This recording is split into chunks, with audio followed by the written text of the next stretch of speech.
24. From Big Bang to Torus. Working from the widely accepted Big Bang theory, Bentov presents a conceptual model to depict the process of time-space evolution, the relative position of the universal hologram. That hologram is often called a torus because it is thought to have the overall shape of an immense self-contained spiral. Basing his thesis on the recent studies concerning the distribution of quasars, quasi-stellar objects, and operating on the premise that the universe's smaller processes tend to be a mirror of the larger ones, i.e., the pattern of electrons around the nucleus of an atom mirrors the way planets orbits their sun, and so on, Bentov postulates the following scenario. Taking his cue from the observed capability of quasars to eject enormously concentrated beams of matter from their interiors in a controlled, non-concentric version of the Big Bang, he envisioned a similar process occurring in the generation of the universe. See Exhibit 4 on the next page, noting that those galaxies located to the north of our own galaxy are moving away faster than those located to the south, and those that are to the east and west are demonstrably more distant. Bentov regards this as substantive evidence that the jet of matter which expanded into our universe has turned back upon itself, eventually forming an ovoid or an egg shape. He sees matter in our universe entering the ovoid pattern following ejection from a nucleus composed of an extremely compressed energy through a white hole. At the end of its trip to the far end of the ovoid, he sees it departing via a black hole. In such a model, time is observed to be a measure of the change which occurs as energy evolves into new, more complex forms as it progresses along the distance from the white hole side of the nucleus around the shell of this cosmic egg until it enters the black hole. In other words, as energy, expelled from infinity and confined within limits by the conscious of the absolute, achieves form and motion following ejection from the white hole at the top of the egg, time begins as a measure of the cadence of this evolutionary movement as reality goes around the shell of the egg on its journey to the black hole at the far end. 25. Our place in time. The observed distribution of galaxies suggests that our particular universe is located near the top of the egg at the point where matter begins to fall back in on itself, thus explaining why the galaxies to the north seem to be moving away more rapidly as they are caught up in the downturn of the stream of matter towards the far end of the cosmic egg. See Exhibit 5, next page. Layered over this cosmic egg is the absolute, which sustains the radiating nucleus form which the original jet of matter issued forth. As the stream of matter moves around the ovoid towards its destination at the black hole, where it will be reabsorbed into the radiating nucleus and then the absolute, it generates the interference pattern within the cosmic egg which constitutes the universal hologram or torus. Since the torus is being simultaneously generated by matter in all other various phases of time, it reflects the development of the universe in the past, present, and future, as it would be seen from our particular perspective in one phase of time. By reflecting on this model, it becomes possible to see how human consciousness brought to a sufficiently altered or focused state could obtain information concerning the past, present, and future, since they all exist in the universal hologram simultaneously. In the case of the future, because all of the consequences of the past and present can be seen coming together in the hologram, such that the future can be predicted or seen with total accuracy. Moreover, it is possible to see how the implosion of energy patterns would cross and recross to create an incredibly complex four-dimensional hologram or torus, in spiral shape in reflection of the multi-dimensional developing pattern of evolution. All of the movements of the energies which comprise the universe leave their mark and hence tell their story throughout time. 26. Quality of consciousness. We noted earlier that the out-of-body state involves projection of a major portion of the energy pattern that represents human consciousness, so that it may move either freely throughout the terrestrial sphere for purposes of information acquisition or into other dimensions outside of time-space, perhaps to interact with other forms of consciousness within the universe. Consciousness is the organizing and sustaining principle that provides the impetus and guidance to bring and keep energy in motion within a given set of parameters so that a specific reality will result. When consciousness reaches a state of sophistication in which it can perceive itself, its own hologram, it reaches the point of self-cognition. Human beings have this form of elevated consciousness, as does the absolute, but in the case of the latter, it is a function of energy and its associated quality of consciousness in infinity, omniscience and omnipotence in a perpetual unity. When energy returns to a state of total rest within the Absolute, it returns to the continuum of consciousness in the pool of limitless, timeless perception and resides there. Thus, the more complex an energy system in the material state, the more consciousness it possesses to maintain its reality. Our consciousness, therefore, is that differentiated aspects of the universal consciousness which resides within the Absolute. Our consciousness, therefore, is that differentiated aspect of the universal consciousness which resides within the Absolute. It accounts for the organization of the energy patterns which constitute our physical body, but is distinctly separate from and superior to it. Since consciousness exists quite apart from and outside of reality, beyond the bounds of time-space, it, like the Absolute, has neither beginning nor end.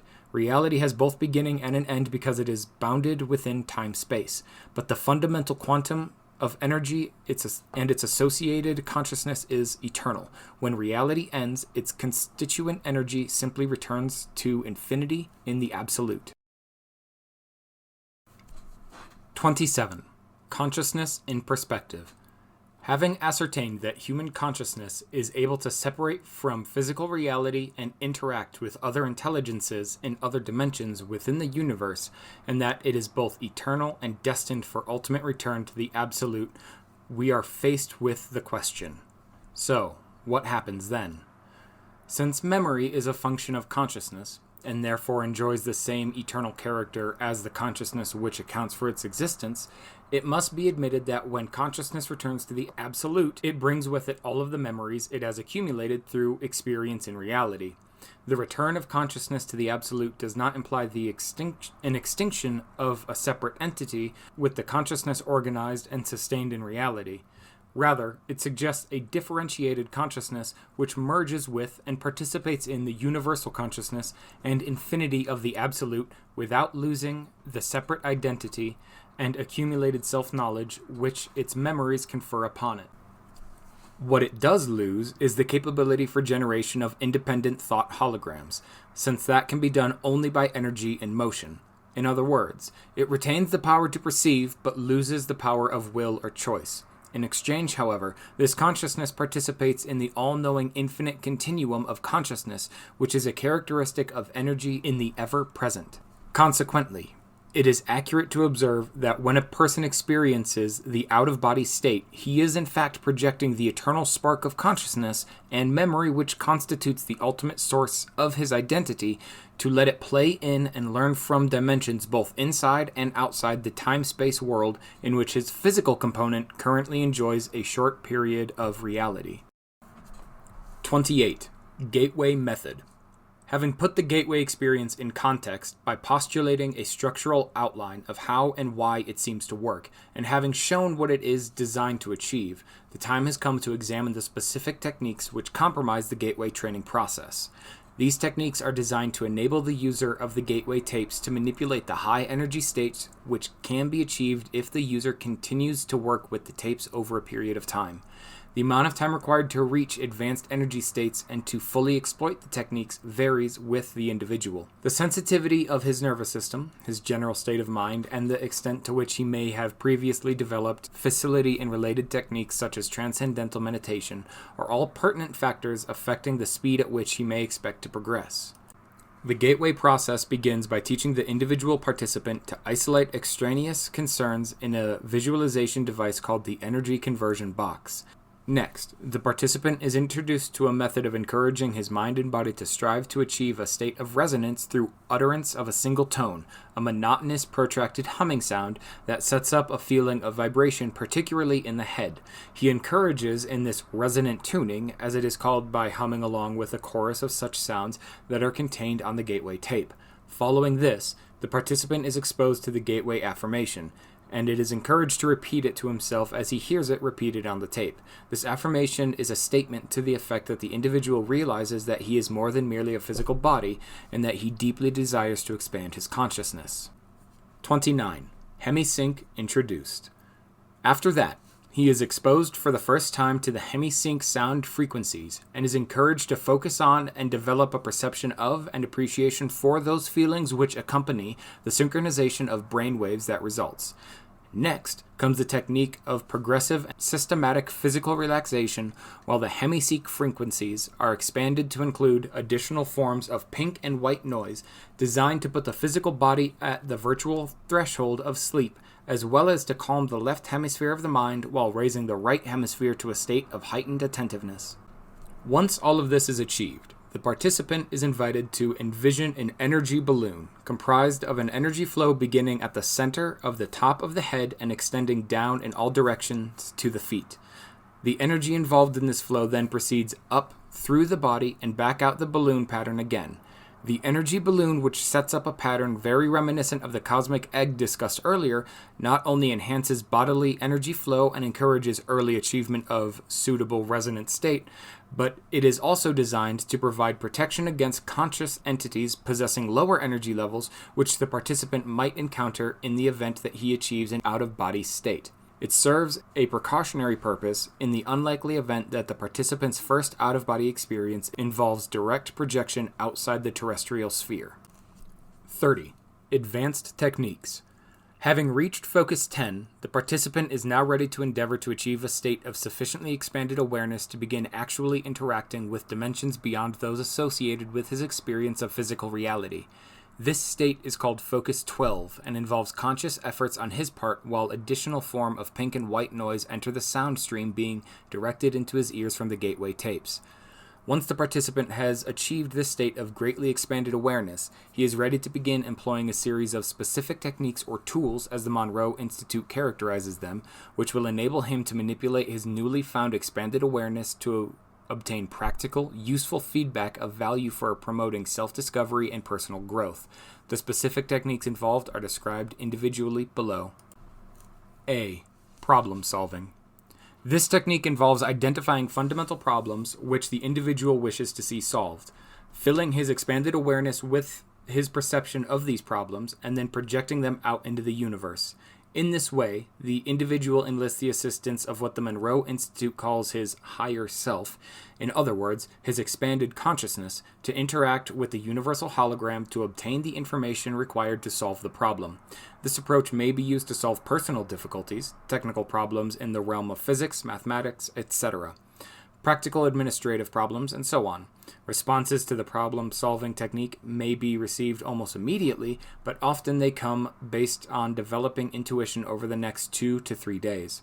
Frequently, the response comes in the form of a sudden holistic perception in which the individual suddenly finds that he simply knows the answer in all of its ramifications and completely in context, sometimes without even being able to put his newly found perception into words, at least initially.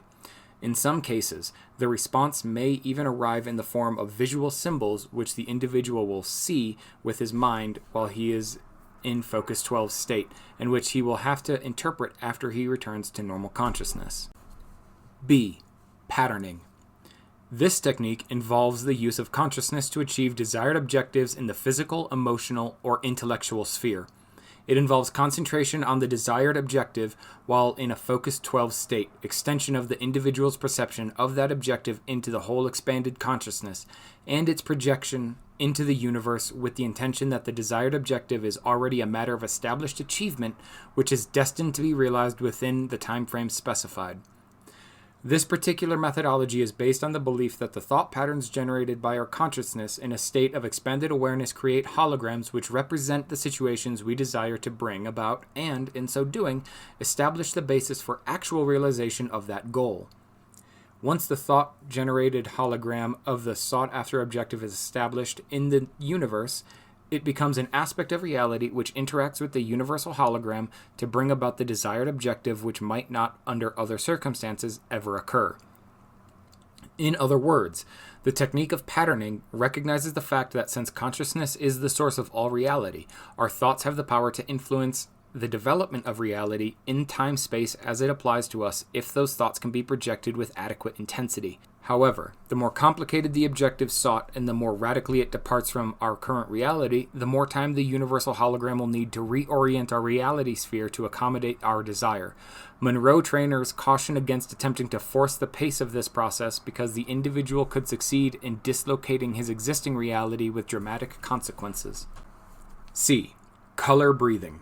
The next technique is called color breathing and is designed to use the expanded awareness and highly focused attentiveness associated with the Focus 12 state to imagine various colors in a particularly intense and vivid manner, so as to use them to resonate with and, in turn, to activate the body's own energies.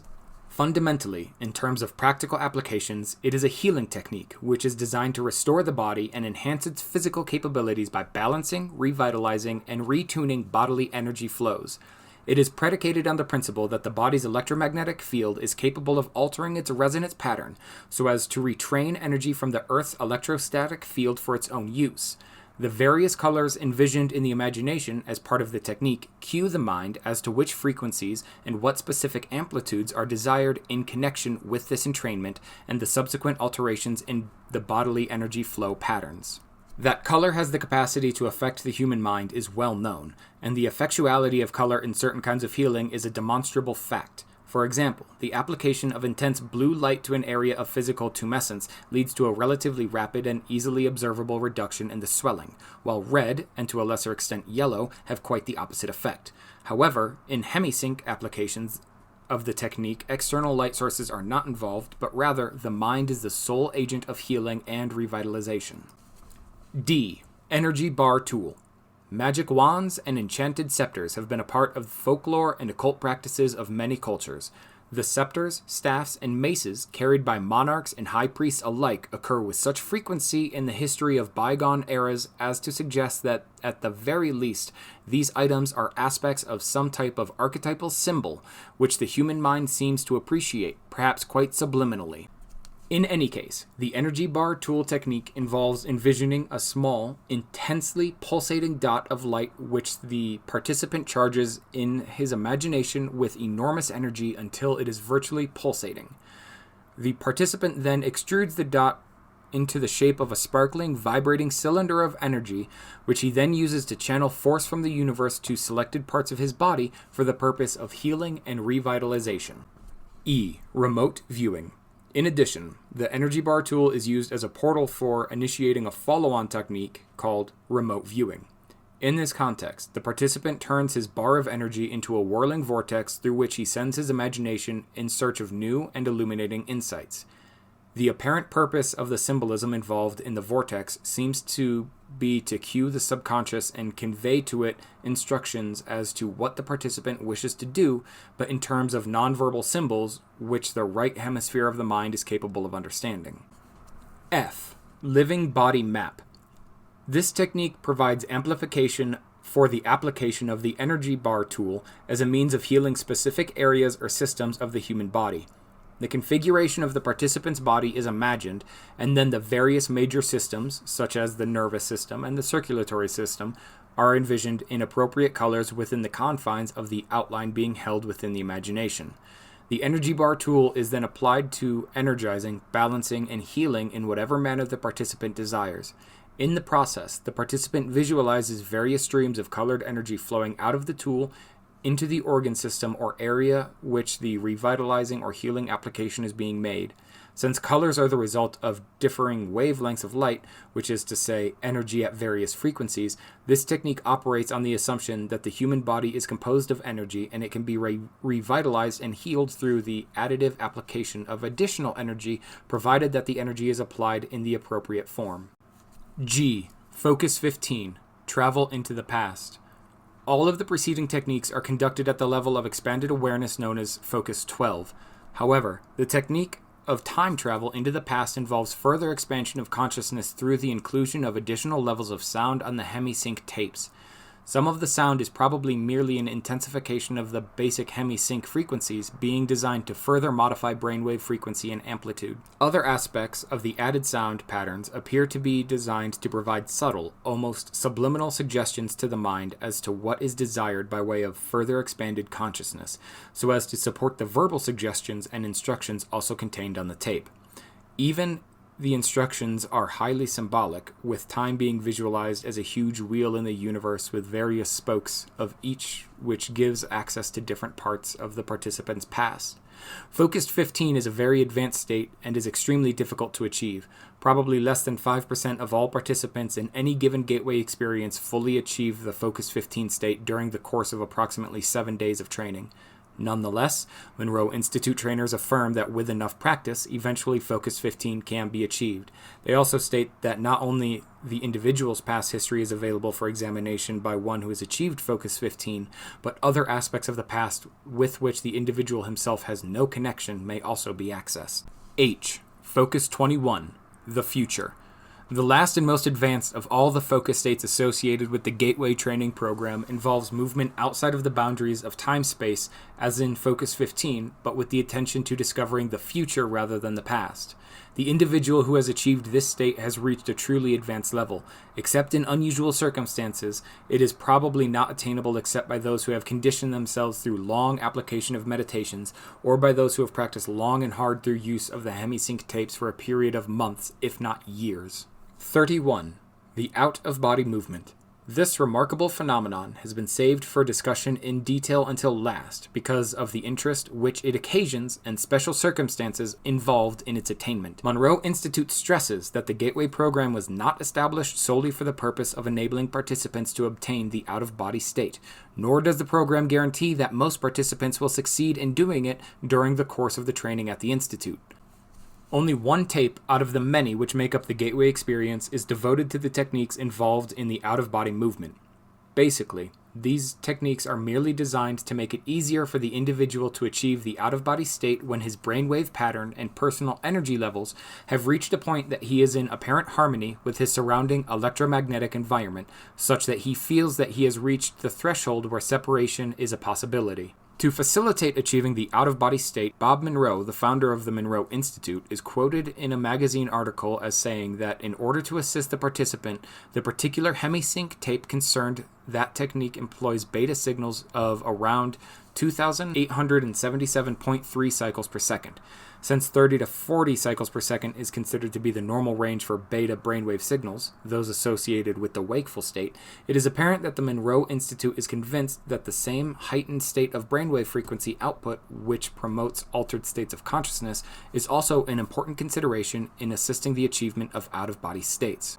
The actual techniques employed for separating from the body involve such simple maneuvers as rolling out, lifting out after a fashion of a telephone pole wherein the individual separates in a rigid head-first manner, such that he finds himself standing at attention at the foot of his physical body, and sliding out through either end of his body. 32. Role of REM sleep. It is interesting to note that Bob Monroe informed the Gateway class that finished 7 May 1983 that an ex-trainer of his operating in Charlottesville, Virginia, found that he could guarantee out-of-body movements by bringing participants down into rapid eye movement states of sleep and then use the Hemi-Sync tape technique. This may well be a function of the fact that most, if not all people reputedly go into an out-of-body state during REM sleep. REM sleep is the deepest possible level of ordinary sleep and involves complete disengagement of the body's motor cortex functions from the neck down and nearly complete suppression of consciousness in the left brain hemisphere. The effect of this is to put the body into a state of complete stillness so far as the skeletal muscle structure is concerned, thereby promoting the state of deep rest needed to eliminate the bifurcation echo. In addition, it leaves the right hemisphere of the brain free to respond to the instructions and suggestions contained on the Gateway tape. However, use of the Hemi-Sync tapes at this point may be less a factor in actually achieving the out-of-body state than it is a matter of focusing the brain enough so that the residual memory of having naturally achieved an out-of-body state is carried into the waking state. Indeed, it may even be postulated that some dreams associated with deep levels of sleep are in fact functions of the same kind of altered consciousness involved in interactions with the universe that plays a role in all of the Focus 12, 15, and 21 states described above. The difference between those states and the condition of the mind in REM sleep seems to be that the left hemisphere is almost totally disengaged in the latter experience, such that memory of what is achieved in altered states of consciousness cannot usually be retrieved by conscious desire because the left hemisphere has no knowledge of its existence or its location in the right hemisphere. Admittedly, some people can be trained to remember their REM state dreams through intense conditioning in the waking state. But even that may be more of a function of establishing pathways in the right hemisphere, which the left hemisphere can access following re-entry into the wakeful state, than it is an indication of any specific left hemisphere conscious involvement in the process during REM sleep. In any event, the three apparent conditions required for voluntarily inducing an out-of-body state in most individuals seems to be 1. Achievement of a state of profound quiet in the body such that the bifurcation echo fades and a resonance at approximately 7 Hz is established. 2. Synchronization of the two brain hemisphere wave patterns. And 3. Subsequent stimulation of the right hemisphere of the mind to attain a state of heightened alertness, which of course interferes with the brain's hemisphere synchronization, but not until a sufficient level of enhanced frequency range has first been established to help achieve the out-of-body state. 33. Information collection potential. The information acquisition potential associated with out-of-body states seems to attract the most attention from the standpoint of developing practical applications for the gateway technique.